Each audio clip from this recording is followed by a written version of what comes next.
용산에 대한 이 구체적인 밑그림이 지금 준비가 되고 있다고 보도 뉴스에 언론에서 보도가 되고 있습니다.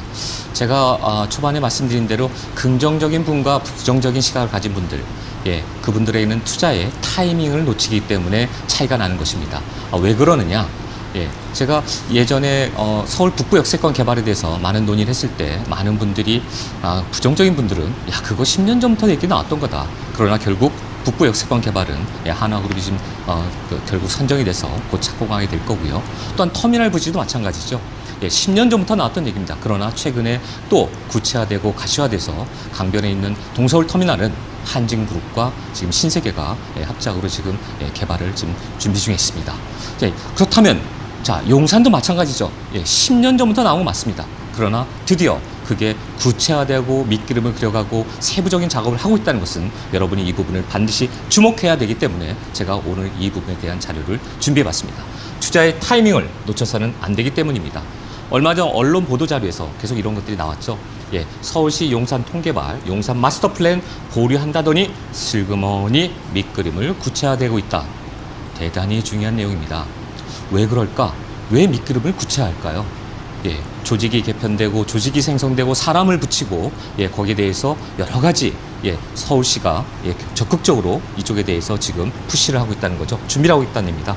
용산 개발 핵심 축인 정비창 부지를 개발하고 또 서울시 세부적인 개발 가이드라인을 마련에 착수하겠다. 말 그대로 가이드라인을 만든다는 얘기는 곧 이걸 곧 준비를 하겠다는 거죠.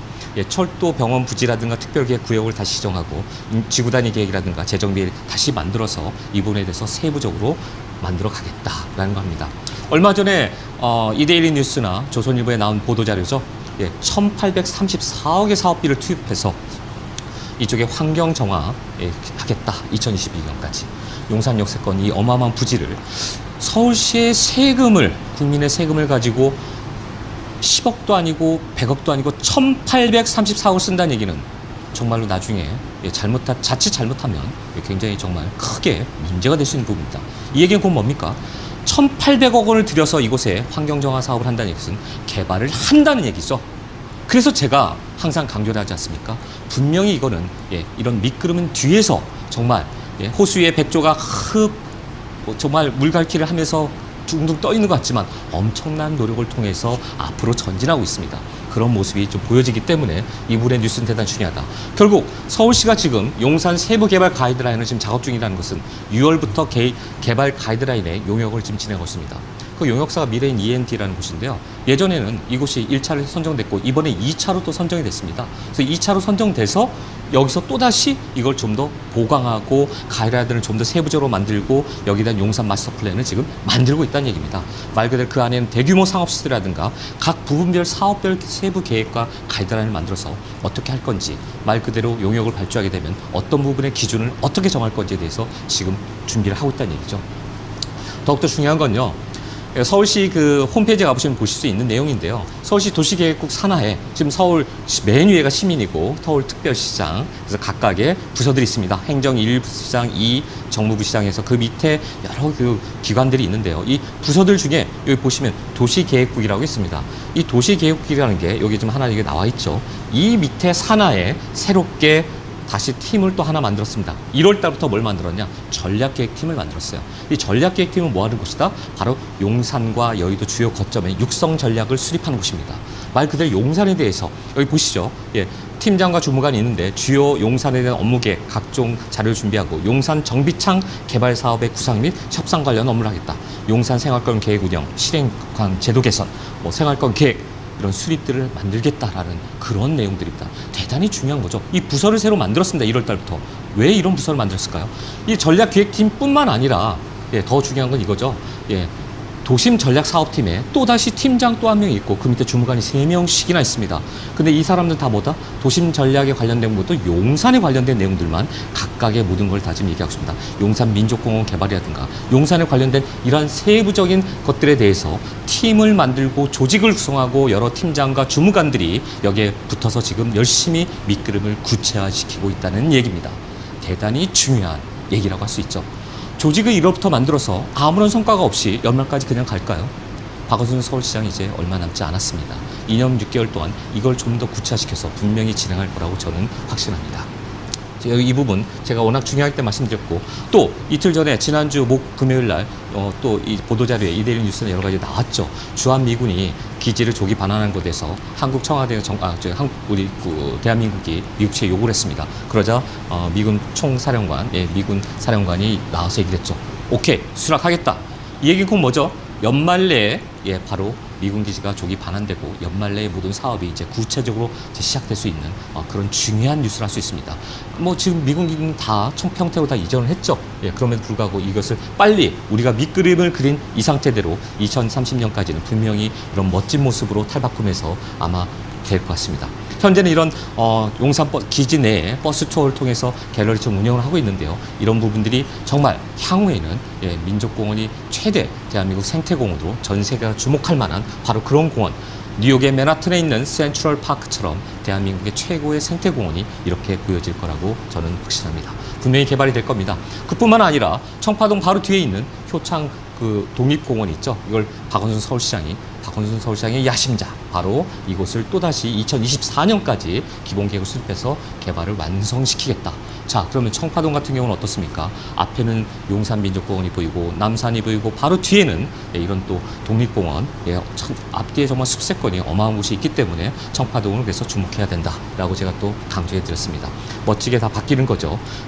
그리고 제가 앞서 강조했던 대로 이 용산은 서울역부터 시작이라고 강조드렸습니다. 그래서 만리동이나 청파동의 일대 아파트나 다세대나 여러 가지 지가가 부동산이 지금 상승하고 있습니다. 결국 북부 역세권 개발 하나그룹이 가져갔고 이곳을 랜드마크로 만들겠다. 1조 7천억이라는 어마어마한 사업비가 들어가는 이 부분에 대해서 말 그대로 강남 코엑스의 5배 규모로 개발하겠다. 엄청난 일자리가 생기는 거고 그 부분에 굉장히 커다란 변화가 생기는 겁니다. 따라서 투자처로서는 이런 곳에 여러분이 선점해야 되고 타이밍을 놓치서는 안 된다라는 점을 제가 강조해드리고 싶습니다. 또 용산역은 또 어떻죠? 지하에 또 지하도시가 생기죠. 아모레퍼시픽부터 용산역 그 지하에 그 상가를 일대 현대그룹에서 지금 용역을 수주받았고요. 향후에 또 몇 년 내는 그 지하도시가 멋진 상가와 더불어 멋진 또 훌륭한 곳으로 탄생할 것 같습니다. 그래서 지방의 큰 손들이 용산에 대해서는 보지도 않고 투자한다는 그런 뉴스들까지 나오고 있는 것입니다. 그 외에도 용산 개발 호재들은 너무 많죠. 개발 호재가 한두 가지가 아니죠.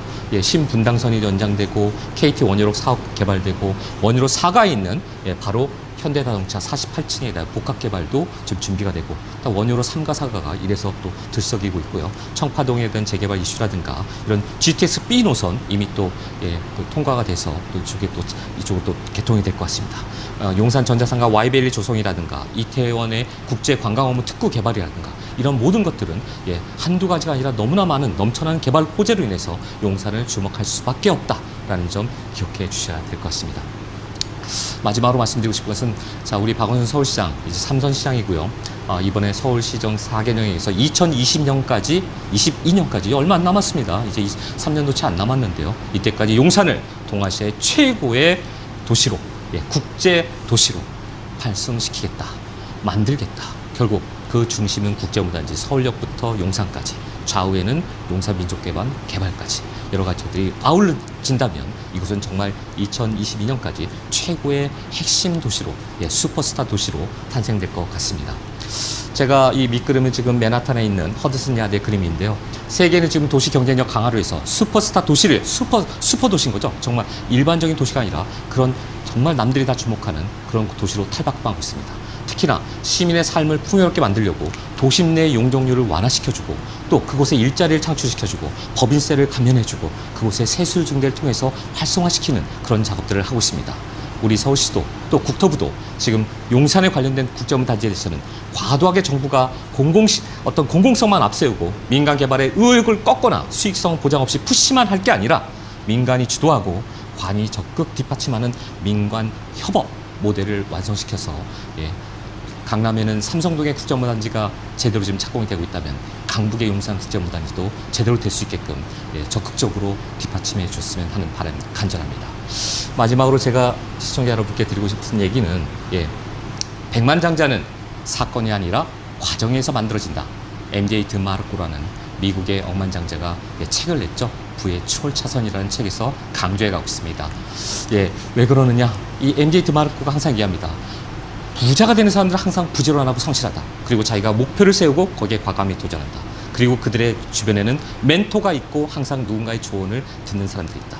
여러분이 성공 투자를 하시려면 공부도 하시고 전문가들의 의견도 귀담아 들으시고 그게 항상 부동산의 핵심 전략과 분석과 투자의 타이밍을 제대로 잡을 수 있어야 됩니다. 세미나 같은 데 꼭 참석하셔서 여러분이 좀 학습도 하시고 좀 적극적인 부지런히 뛰는 모습이 필요합니다. 저 같은 경우에는 한 10명 이내의 그 선착순을 받고 있는데요. 오신 분들에 한해서는 1:1 무료 상담도 해드리고 성공적인 투자 전략이라든가 왜 그런지에 대한 방향을 제대로 설정해 드립니다. 부지런히 발로 뛰십시오. 바로 부동산의 해답은 거기에 있습니다. 이상입니다.